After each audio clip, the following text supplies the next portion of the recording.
वयातलंच ते आहे.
त्याला म्हटलंय की आपण सगळ्यांनी मिळून हातात हात घालून फेर धरून नाचूया आणि गाणी म्हणूया. आणि तिला मैत्रिणी एका मुलीला म्हटलंय तुझी वीणा घेऊन ये, आणता बेबीना. त्याचा मराठीत केलाय अरे हो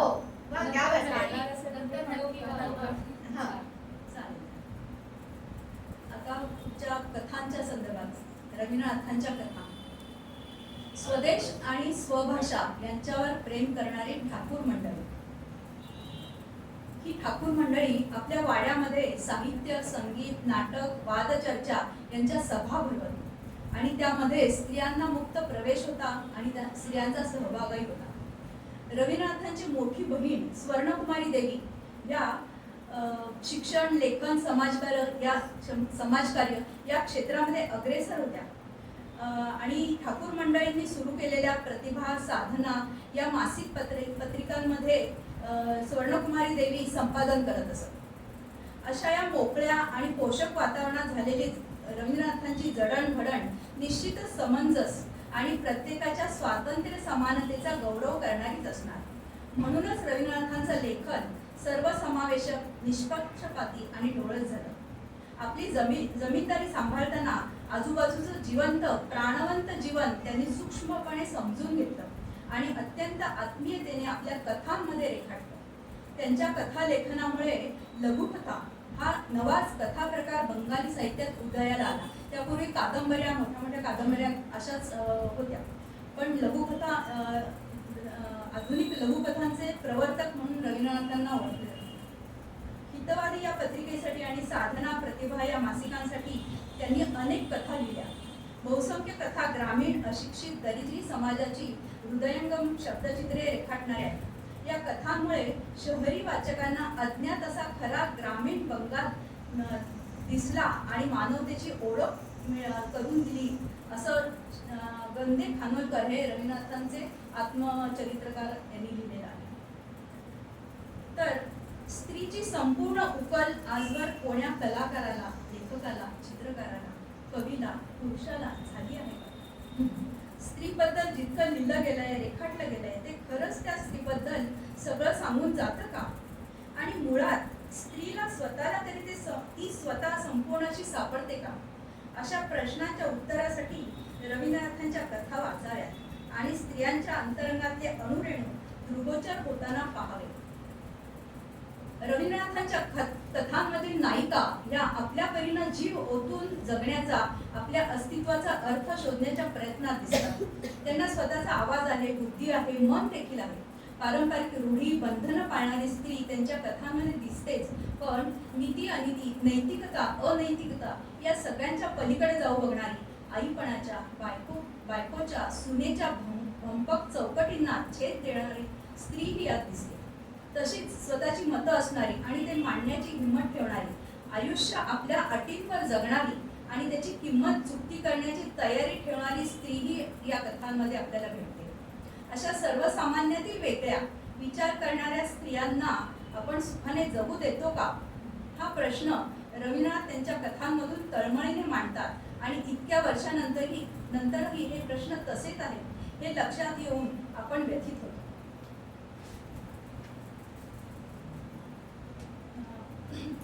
अशीच एक कथा, घाटेर कथा सुप्रिया सादर करते. आता हिने त्यांच्या कथेतल्या स्त्री चित्रणाविषयी आपल्याला सांगितलं. मी घाटेर कोठा नावाची त्यांची जी एक कथा आहे त्याचा अनुवाद केलाय. त्यातला काही संक्षिप्त तुकडे फक्त आज वाचणार आहे, कारण ती कथा खूप मोठी आहे.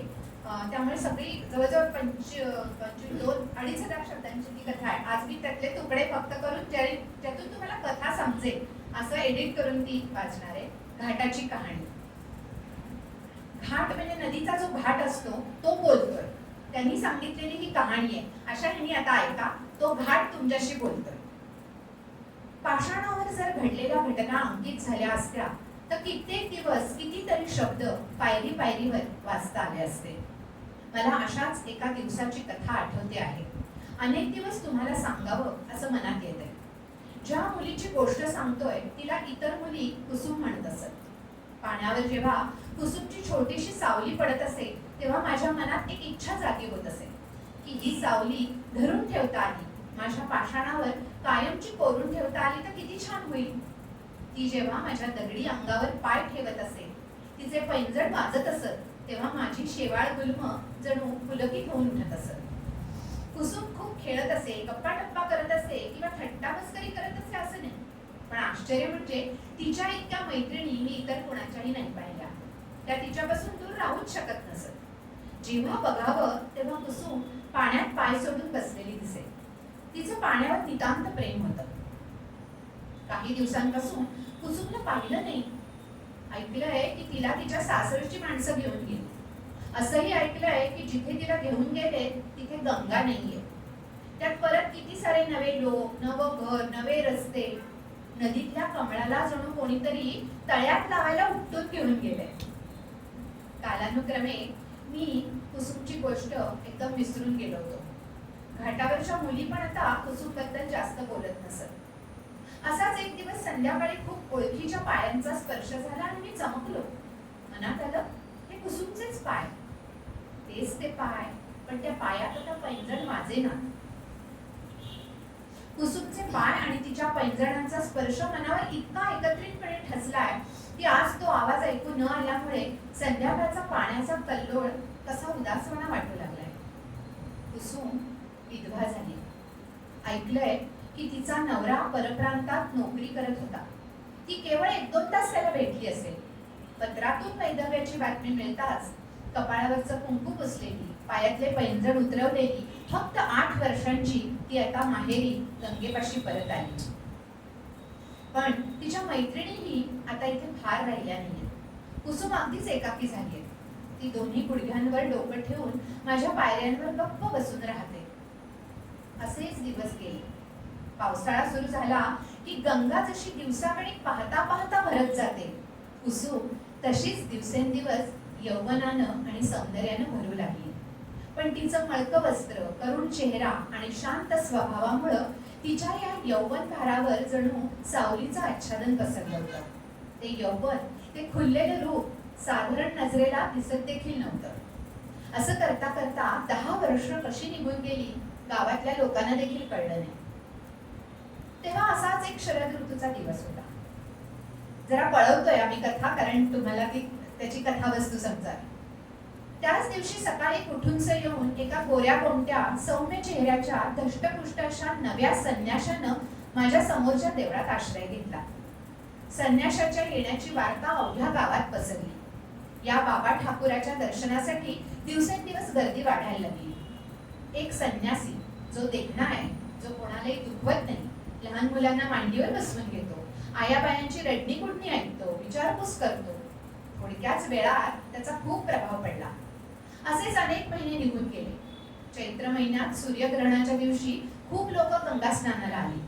ज्या गावात कुसुमचं सासर होतं त्या गावातून पण अनेक मुलीबाळी आल्या होत्या. सकाळी माझ्या पायरीवर बसून संन्यासी जप करू लागला. त्याला पाहून एक मुलगी हळूच बोलून गेली, अरे हा तर आमच्या कुसुमचा नवरा. आणखी एक जण म्हणाली, अगो बाई तोच तो हो, आमच्या चटर्जींच्या घरचे छोटे दादा भाऊ. आणि एक जण म्हणाली, आहा तसंच नाव, तसंच कपाळ, तसेच डोळे. अजून एक जण संन्याशाकडे न बघता काहीसं उसासून म्हणाली, आई ग, तो अजून कोण असणार म्हणा, कुसुमचं नशीबच ते. अशा प्रकारे या विषयावर चर्चा झाली, पण निष्पत्ती काहीच निघाली नाही. केवळ एक कुसुम सोडून गावातल्या सगळ्यांनी संन्याशाला पाहिलं. लोकांचं येणं जाणं वाढल्यावर कुसुमनं माझ्यापाठी येणं सोडून दिलं. एक दिवस संध्याकाळी आमचं जुनं नातं तिला बहुतेक आठवलं असावं. तेव्हा घाटावर कोणीही नव्हतं. संन्यासी हळूहळू देवळातून बाहेर आला. घाटावर येऊन 2-1 पायऱ्या उतरून एका तरुणीला बसलेलं पाहून तो परत जाण्याच्या तयारीत असताना कुसुमनं पदरातून तोंड बाहेर काढून डोकावून पाहिलं. तिच्या डोक्यावरचा पदर सरकला. नुकत्याच उमललेल्या फुलाच्या मुखावर चांदणं पडावं तसं चेहरा वर करताच कुसुमच्या मुखावर चांदणं पडलं. त्याच क्षणी दोघांनी एकमेकांकडे पाहिलं. जणू ओळखदेख झाली. मनात आलं जणू पूर्वजन्मीचे परिचितच आहे. डोक्यावरून चित्कारणारं घुबड उडून गेलं. त्याच्या आवाजानं दचकून कुसुमनं भानावर येऊन पदर सारखा केला. तिनं उठून संन्याशाच्या पायावर डोकं ठेवून प्रणाम केला. त्यानंतर कित्येक दिवशी मी बघत होतो कुसुम येऊन संन्याशाच्या पाया पडून जात असे. संन्यासी तिला जो उपदेश करीत असे त्याचं ती मनापासून पालन करी. ती नेहमी देवळातली कामं करीत असे. देवाच्या सेवेत कधीच कसूर करत नसे. तर असा तो काळ चालला होता. काही दिवस झाले कुसुम देवळात येत नाहीये. घाटावर नाही की संन्याशाकडेही पाया पडायला येत नाहीये. मधल्या वेळात काय झालं मला माहित नाही, काहीच कळत नाही. मात्र काही दिवसानंतर एका संध्याकाळी माझ्या पायऱ्यांवर कुसुमची संन्यासाशी गाठ पडली. ती त्याच्या पाया पडली. संन्यासी थोडा मागे सरून म्हणाला, तुझ्या अशांतीची सगळी कहाणी मला सांग, मी तुला शांती प्राप्तीचा मार्ग दाखवतो. कुसुम थरथरत सांगू लागली, प्रभू, माझी एका व्यक्तीवर देवाप्रमाणे भक्ती आहे. मी त्यांची पूजा करते. त्याच आनंदानं माझं हृदय भरून गेले. परंतु एका रात्री मी स्वप्नात पाहिलं की ते माझे हृदय स्वामी कुठेतरी एका बकुळ वनात बसून आपल्या डाव्या हातात माझा डावा हात घेऊन माझ्याशी प्रेमाच्या गोष्टी करतात. स्वप्न भंगल्यावर स्वप्नातली ती भावना मात्र भंगली नाही. त्यानंतर जेव्हा जेव्हा तुम्हाला पाहिलं तेव्हा तुम्ही पूर्वीचे राहिला नाही. मनात ती स्वप्नातली प्रतिमाच उमटू लागली. घाबरून दूर पळाले, पण ती प्रतिमा माझ्याबरोबरच राहिली. त्यावेळेपासून माझ्या मनातली अशांती काही जात नाहीये. सगळीकडे अंधार दाटून आलाय. जेव्हा कुसुम अश्रू पुसत ही कथा सांगत होती तेव्हा मला जाणवलं की संन्याशानं आपलं डावं पाऊल माझ्या पाषाणावर जोरात दाबून धरले. कुसुमचं बोलणं संपल्यावर संन्यासी म्हणाला, तू ज्याला स्वप्नात पाहिलंस तो कोण होता? कुसुम तत्क्षणी उद्गारली, प्रभू ते तुम्हीच आहात. जेव्हा शुद्धीवर येऊन कुसुम उठून बसली तेव्हा संन्यासी सावकाशपणे तिला म्हणाला, तू नेहमी मी सांगितलेलं सगळं ऐकतेस. अशीच एक गोष्ट मी सांगणार आहे, ती तुला ऐकावी लागेल. मी आजच इथून निघून जातो. यापुढे मी तुला दिसणार नाही. मला कायमचं विसरावं लागेल. बोल, करशील ही साधना? कुसुम उठून उभी राहिली आणि धीर करून संन्याशाच्या चेहऱ्याकडे पाहून म्हणाली, प्रभू तसंच होईल. संन्यासी म्हणाला, निघतो तर मी आता. कुसुमनं आणि काहीही न बोलता त्याला नमस्कार केला आणि त्याच्या पायाची धूळ मस्तकी लावली. संन्यासी निघून गेला. कुसुम म्हणाली, तुम्ही आज आज्ञा दिलीये की मी तुम्हाला विसरावं. असं म्हणून ती हळूहळू गंगेच्या पाण्यात उतरली. आतापर्यंत दिवस मावळेपर्यंत ती याच पाण्याच्या काठावर बसून असे. आता शिक्षा भोगायची वेळ आली तेव्हा हेच पाणी हात पुढे करून तिला सामावून कुशीत न घेतं तर आणखी कोण घेणार? चंद्र मावळला होता. रात्र घोर अंधारात बुडाली होती. पाण्याचा आवाज ऐकू येत होता, आणखी काहीच ऐकू येईना. अंधारात वारा घोंगावत होता. काही दिसलं म्हणावं तर तो जणू फू फू करून ते आकाशात ताऱ्यांमध्ये उडवून लावून पाहतोय. माझ्या कुशीत नेहमी जी खेळत असे आज ती खेळ संपून माझ्या कुशीतून उठून जणू कुठे निघून गेली होती.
आणि मग पुढच्या टप्प्याकडे जाऊ.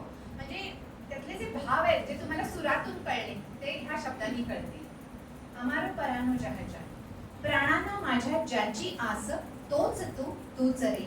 तुझ्या विना या जगी नाही दुसरा ध्यास रे. जरी नाही सुख तुला लाभले जागे तयाचा मागरे. अंतरात एकता लागता तुझाच ध्यास नकोच काही दुसरे. प्राणांना माझ्या ज्याची आस तोच तूच रे. राहीन सदा तुझ्या विरहात मग्न तुझ्याच हृदयी वासरे. तुझ्या विना भासती दीर्घ या दिवस रात्री लांबती वर्ष मासरे. प्राणांना माझ्या ज्याची आस तोच तूच रे. जरी जडला तुझा जीव कोणावरी जरी नाही आलास तू परतुनी. मिळो तुला जे हवे ते मम वेदनेची काय त्या पुढे मिरासरे. प्राणांना माझ्या ज्याची आस तोच तूच रे.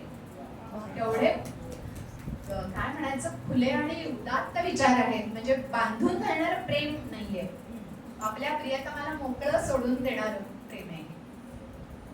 खूप छान अनुवाद. आता वैशाख हा ऋतू सुरू आहे, वैशाख महिना सुरू आहे, ग्रीष्म ऋतू सुरू आहे.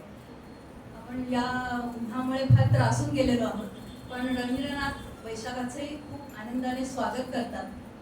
येशो हे बोईशाख येशो येशो अशी ती त्यांची कविता आहे. त्याच्यामध्ये ते इतके सुंदर भावना व्यक्त करतात की आपल्यालाही वाटतं की अरे खरंच की वैशाखाचं हे आपल्यावर उपकारच आहे. त्या कवितेचा अनुवाद सादर करते आणि त्यानंतर लक्ष्मीताई जाणार. ये रे ये वैशाखा, ये रे ये वैशाखा. तापस निश्वासे तुझिया मुमुर्षुसया मुक्ती दे. गतकाळाची मलिनता धुवून पुसून जाऊ दे. ये रे ये वैशाखा. जाऊ दे पुरातन स्मृती विसरूया विस्मृत गीती. अश्रुधार या नेत्रातील दूर वाहू दे. ये रे ये वैशाखा. झटकून टाक ग्लानी दूर जाऊ दे जरा. जरा म्हणजे म्हातारपण या अर्थी. झटकून टाक ग्लानी दूर जाऊ दे जरा. अग्निस्नानाने अवघी शुद्ध होऊ दे धरा. सकल रस आवेग सख्या करून टाक शुष्क शुष्क. सकल रस आवेग सख्या करून टाक शुष्क शुष्क. आण रे तव वात प्रलय उष्ण उष्ण. भवतीचे धुके मायावी विरून जाऊ दे. ये रे ये वैशाखा. तापस निश्वासे तुझिया मुमुर्षुसया मुक्ती दे. तापस निश्वासे तुझिया मुमुर्षुसया मुक्ती दे.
एकसारख्या असू शकतात, म्हणजे त्या कुठल्याही काळातल्या असो.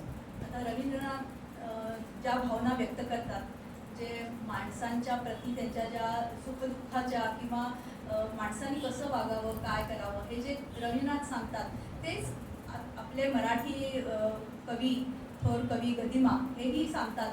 असं ही जेव्हा कविता मी वाचली, भजन पूजन आराधना, त्यावेळेला मला जाणवलं की ह्याचं, या कवितेचं नातं गदिमांच्या एका कवितेशी आहे. तर ती कविता मी वाचते. भजन पूजन आराधना आता बाजूला ठेव.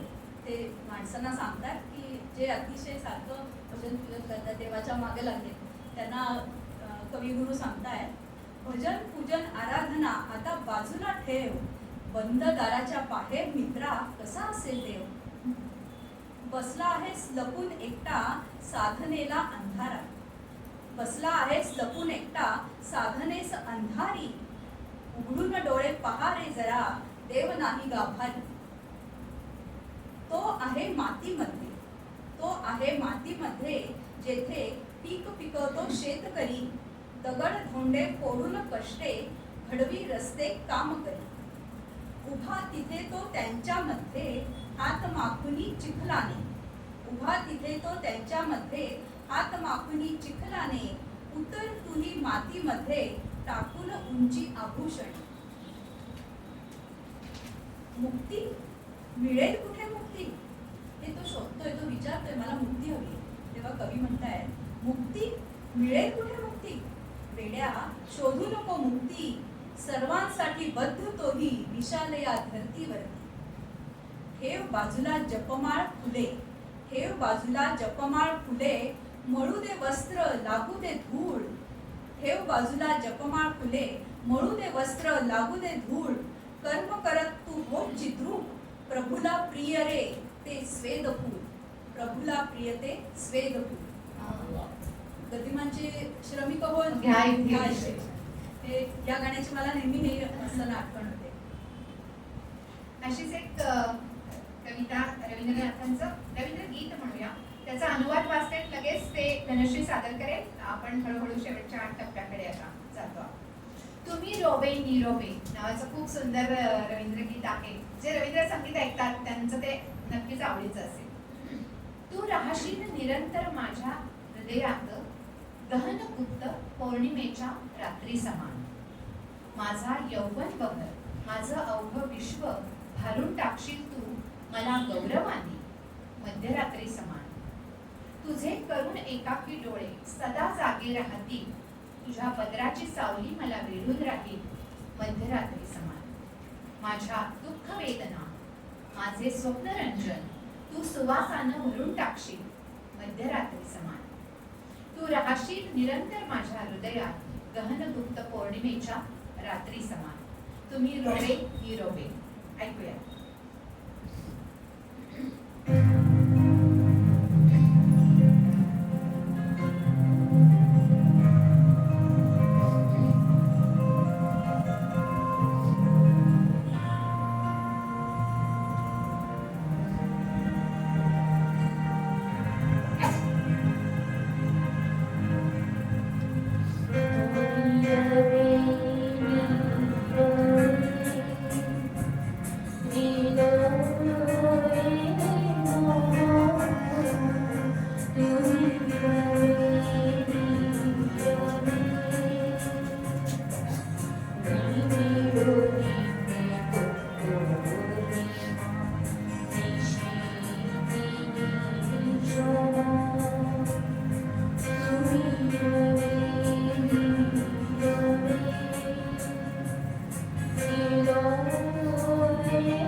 स्वतः संगीतबद्ध केलं आहे. आजही ती गीतं रवींद्र संगीत किंवा रवींद्र गीती या नावाने गायली जातात, ऐकली जातात. हिंदुस्थानी संगीत, कर्नाटक संगीत, लोकसंगीत याबरोबर पाश्चिमात्य संगीतही रवींद्रनाथांनी आत्मसात केलं होतं. या सर्वांचा त्यांनी कल्पकतेने आपल्या गीतांना चाली लावताना उपयोग केला. गुरुदेवांच्या गाण्याचा वापर सर्वप्रथम त्यांच्या हयातीमध्ये प्रमथेश बरुआ यांच्या मुक्ती या सिनेमात झाला असं वाचलंय. या चित्रपटाचे संगीतकार होते पंकज मलिक. हे एक प्रसिद्ध गायक आणि रवींद्रनाथांचे मोठे भक्त होते. हा चित्रपट होते 1935-36 साली प्रदर्शित झाला असावा. तेव्हापासून आजपर्यंत किती चित्रपटांमध्ये रवींद्रनाथांची गीतं वापरली गेली आहेत त्याचा निश्चित आकडा शोधून काढणं खरोखर कठीण आहे. ढोबळपणे हिशोब केला तर रवींद्रनाथांची जवळजवळ 250 गीतं बंगाली चित्रपटांमध्ये वापरली गेली आहेत. एवढा व्यापक वापर का बरं केला गेला असावा? तर याची काही कारणं लक्षात आली. ती अशी की रवींद्रनाथांची गाणी चित्रपटाच्या प्रसंगानुसार किंवा मूडनुसार वापरली गेली आहेत. ऋत्विक घटक यांच्या मेघे ढाका तारामध्ये किंवा सत्यजित राय यांच्या कांचनजंगा इत्यादी अशा अनेक चित्रपटांमध्ये रवींद्रनाथांची गाणी त्या चित्रपटातल्या प्रसंगानुसार वापरली गेली. दुसरं म्हणजे चित्रपटाचा काळ दर्शवण्यासाठी रवींद्र संगीताचा वापर केला गेला. पूर्णेंदू पाटील यांच्या स्त्रीरपत्रमध्ये किंवा सुभाषचंद्र मधील एका गाण्यामध्ये असा रवींद्र संगीताचा वापर केला गेला. आणखीन याचं एक कारण म्हणजे कथेतील संक्रमण दर्शवण्यासाठी, चित्रपटातील कथेचं संक्रमण दर्शवण्यासाठी कहाणीच्या गतीला बाधा न आणता चित्रपटाचं कथासूत्र पुढील भागाकडे नेण्यासाठी रवींद्रनाथांच्या गाण्यांचा उपयोग केला गेला. त्याशिवाय चित्रपटाची सजावट, अलंकरण म्हणूनही रवींद्रनाथांच्या गाण्यांची योजना केली गेलेली अनेक चित्रपटांमध्ये दिसून येते. तेव्हा आधुनिक बंगाली जुन्या चित्रपटांमध्ये जेवढी रवींद्रनाथांची गाणी किंवा त्यांच्या गीतांचा वापर केला गेला तशीच गाणी त्याच चाली मराठी किंवा बंगाली हिंदी सिनेमांमध्येही अनेक प्रकारे वापरली गेली. अनेक संगीतकार, बंगाली संगीतकारांनी त्यांच्या चालींचा वापर हिंदी सिनेमांमध्ये केलेला आहे. तर अशा काही सिनेमांची गाणी, त्यातली मूळ गाणी आणि हिंदी चित्रपट एक्झाम्पल म्हणून मला म्हणजे ऐकून मजा येईल की अरे हे हिंदीतलं गाजलेलं गाणं मूळ रवींद्र संगीतावरनं घेतलेलं आहे. की मजा तुम्हाला समजावी म्हणून काही उदाहरणं आम्ही सादर करतोय. मी बंगालीतली ओळ म्हणते, तुम्ही हिंदी लगेच ओळखाल.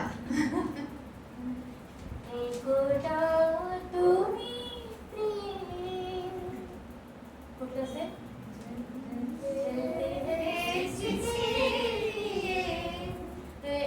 हे एक पटू शकतं की त्या काळात कुठलं असेल. दुसरं एक आहे ज्योती तारे नाईचिनी गोसे गोसे तेरे मेरे मिलन की रेना. ह्याच्या पुढचं जे गाणं आहे ते ऐकून मला धक्का बसला.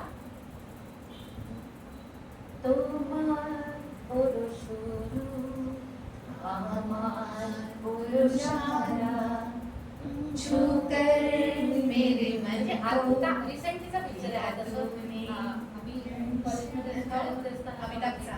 पण अजूनही त्यांची बरीच लिस्ट आहे, पण मी हे जस्ट एक्झाम्पल म्हणून जोतीने केली. पण जसं मगाशी स्वाती रवींद्र संगीताबद्दल बोलली तर काकू तुमच्या इंटरेस्टची गोष्ट म्हणजे रवींद्र संगीत हे त्यांनी जे फोक म्युझिक, क्लासिकल आणि सेमी क्लासिकल असं करून त्यांनी ते तयार केलं. आणि वेस्टर्न म्युझिक सुद्धा. आणि वेस्टर्न म्युझिक तर आता जे आपण गाणी ऐकत होतो तर वेस्टर्न म्युझिकमध्ये कसं आपल्याकडच्या गाण्यांमध्ये कसं ध्रुवपद आणि कडवं असं असतं. वेस्टर्नमध्ये कोरस, प्री कोरस, मग पहिला वर्स वन, पहिला अंतरा वगैरे वगैरे तसं ह्याच्यामध्ये पण दिसून येतं की प्री कोरस, कोरस पार्ट आहे आणि हार्मनी बेस्ड म्युझिक आपण जे म्हणतो वेस्टर्न. आणि सगळ्यात तुमच्या इंटरेस्टची गोष्ट ही की त्यांनी स्वतः काही ताल शोधून ताल स्वतः निर्माण केले त्यांनी रवींद्र संगीतासाठी. तिथे म्हणाले की हे संगीत आपल्या जे आता प्रस्थापित ताल आहेत त्याच्यामध्ये नाही बसत आहे. तर मग मी म्हणजे केवढा एखादा माणूस क्रिएटिव्हिटी म्हणजे आकंठ बुडवलेला असतो. मला ह्याच्यावरनं धनश्री आठवते की दोन बंगालमधले महान चित्रपट दिग्दर्शक जे वैश्विक स्तरावर पोहोचले ते म्हणजे एक म्हणजे सत्यजित राय आणि ऋतुपर्ण घोष. या दोघांनी रवींद्रनाथांवर आपापल्या परीने डॉक्युमेंटरीज केलेल्या आहेत आणि त्यांना भावलेले रवींद्रनाथ त्यांनी त्यात मांडलेले आहेत. आणि ऋतुपर्ण एका मुलाखतीत असं म्हणाला होता की बंगालमधल्या आजच्याही कुठल्याही कलावंताला म्हणजे कुठल्याही क्षेत्रातल्या कलावंत तो म्हणतो ना, लेखक असेल, चित्रकार असेल, शिल्पकार असेल, कोणी रवींद्रनाथांना टाळून पुढे जाताच येत नाही. ते इतकं खरं आहे ना, म्हणजे इतकं जाणवतं ते वारंवार. आता सुद्धा तुम्ही जर आत्ताचे बंगाली सिनेमे पाहिलेत आत्ताच्या काळातले कॉन्टेम्पररी, तरी त्यात कुठे ना कुठे रवींद्र संगीत येतं. म्हणून तो म्हणला ते मला इतकं पटलं की रवींद्रनाथांना टाळून तुम्हाला पुढे जाताच येत नाही. कारण ते असंही म्हणाले होते की माझ्या ज्या काही संगीत रचना आहेत किंवा माझ्या कलाकृती ज्या आहेत, माझं साहित्य आहे ते एक वेळ टिकेल किंवा टिकणार नाही, पण माझं संगीत जे आहे ते बंगालच्या मातीमध्येच नाही तर जगभरात बंगाली लोकांच्या मनात कायम ते निनादत राहील असं ते स्वतः म्हणाले. आणि की त्यांनाही खात्री त्याचं थोडं श्रेय, थोडं नेहमी म्हणजे 80% श्रेय मी त्यांच्या ऑडियन्सला देते की त्यांनी स्वतःच्या मुलांकडे ते पास ऑन केलं. आपली मुलं त्यांना हिंदी मराठी गाणी माहिती नसतात, त्यांना इंग्लिश गाणी माहिती असतात, त्यांना ते इंग्लिश बँड्स माहिती असतात, रॉक अँड रोल आणि हे ते. पण मला वाटतं तेही माहिती असावं, कारण आपल्या मातीतलं संगीत पण आपण ऐकवलं पाहिजे आणि लहानपणापासून ऐकवलं पाहिजे. तर हे थोडंसं आपली पण जबाबदारी अगदी आहे. अगदी. तू म्हणतेस तसं आजही बंगाली घरांमध्ये पार्टीच्या निमित्ताने, गेट टुगेदरच्या निमित्ताने जेव्हा माणसं जमतात तेव्हा सगळे मिळून ताल धरतात आणि रवींद्र गीतं गायली जातात. एक गीतांजली मधली एक कविता अनुवादित करण्याचा प्रयत्न केलाय, ती सादर करते. कोतो अजानाले जाना इले तुम्ही, कोतो घरे दिले किती अपरिचितांशी करून दिलास परिचय. ईश्वरालाच ते म्हणतायत, किती अपरिचितांशी करून दिलास परिचय, किती घरांमध्ये मज स्थान मिळे प्रेममय. जवळ आणलेस दूरच्यांना, जवळ आणलेस दूरच्यांना, परकीय झाले स्वजन, सर्वांमध्ये तुझा अंश रे, असो जीवा असे असो अचेतन. जन्मोजन्मीचा सखा मित्र तू, ओळखले रे ओळखले, पूर्ण जाणली तुझी अंतरी, जीर्ण रूप हे जरी बदलले. इथे भगवद्गीतेतलं वांसांसी जीर्णानी ह्याचाही थोडासा आठवण येते. त्यागून जाता जुने घरकुल, त्यागून जाता जुने घरकुल, शंकित मन हे जाते भंगून. नवीनामध्ये तूच पुरातन, गोष्ट कशी मी जातो विसरून. भयन उरले तुला जाणता, कुणी न परका इथे मला. भयन उरले तुला जाणता, कुणी न परका इथे मला.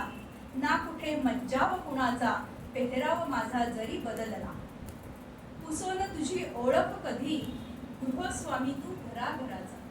पुसोन कधी ओळख कधी, पुसोन तुझी ओळख कधी, गृहस्वामी तू घराघराचा. तूच प्राचीन नवीनामधला, प्राक्तन तू या चराचराचा, प्राक्तन तू या चराचराचा. अशीच एक कविता खूप म्हणजे गाजलेलं रवींद्र गीत आहे ते, त्याचा मी अनुवाद करायचा प्रयत्न केला. खूप श्रावणेर धारार होतो, खूप सुंदर गाणं आहे ते. आत्ताच एक 2-3 वर्षापूर्वी आलेला चित्रपट होता बंगाली, त्यातही ते सुंदर वापरलं होतं. जशा बरसती श्रावण धारा, तसे तयाने अलवार झरावे. जशा बरसती श्रावण धारा, तसे तयाने अलवार झरावे. हृदय आणि माझा चेहरा तुझ्या स्वरांनी भिजवून जावे. उगवतीच्या उजेडा संगे दो डोळ्यांच्या मध्ये झरावे. रात्रीच्या घन अंधारी गर्द झडीने प्राणा शिंपावे. रात्रंदिनी या आयुष्याच्या सुख दुःखाला भिजवून जावे. जशा बरसती श्रावण धारा, तसे तयाने अलवार झरावे. कधी न फुलले फुल, कधी न फुलले फुल, ना धरले फळ जिच्यावर. तुझ्या उबदार सरींनी फांदीतून त्या नवसृजन फुटावे. जशा बरसती श्रावण धारा, तसे तयाने अलवार झरावे. जीर्ण शीर्ण जे माझ्या मधले, जीर्ण शीर्ण जे माझ्या मधले, तुटके काही वाहून जावे. स्वरधारांनी तव स्तरास्तरातून त्या उद्धरावे. आयुष्यातील तहान भुकेवर, आयुष्यातील तहान भुकेवर तुझ्या करुणाधारांनी नित्य झरावे. जशा बरसती श्रावणधारा तसे तयाने अलवार झरावे, अलवार झरावा. तेच गाणं ऐकूया धनश्रीकडून.